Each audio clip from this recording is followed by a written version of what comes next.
आपका राइटर ऐसे ही लिखते रहेगा। अभी तो होली बाकी बा, हमनी के रउआ लोग के फेवरेट त्योहार बहुत तगड़ा तगड़ा होली भी लेके आई जाए। तो ऐसा ही आशीर्वाद प्यार दी जाए। गाना के जितना जल्दी हो सकता 10 मिलियन तो आजकल में मान के चलिए आप लोग पहुंचा दे जाए, लेकिन एक के टारगेट बा कि कम से कम 10 दिन के अंदर ये गाना के 20 से 22 मिलियन आप लोग पहुंचाई जाए।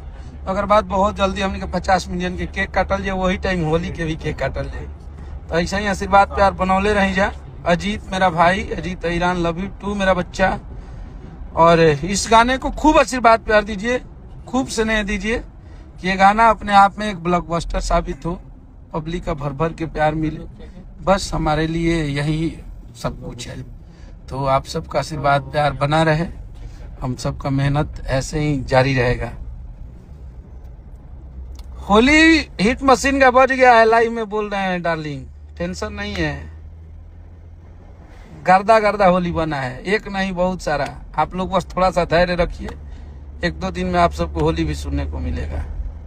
अनुज आर्यन कहर लगातार रहेगा। मेरा लल्ला आज वो आया नहीं हम लोग के साथ घूमने, थका था तो थोड़ा आज बोरिंग रोड से पैदल आया है। अनुज इसलिए नहीं आया, थक गया था। लल्ला हम लोग का थोड़ी देर लल्ला के भी कंपनी से गाना आ रहा है जो माशाअल्लाह होगा। बीप लगा के कहिए कि बीप लगा के क्या आ रहा है। अनुज का भी गणेशा फिल्म है, उसपे भी बहुत तगड़ा गाना, जबरदस्त गाना बना है। वो मेरा फेवरेट गाना है, वो भी आने वाला है। बीप लगा के कहिए के लिए आ रहे हैं।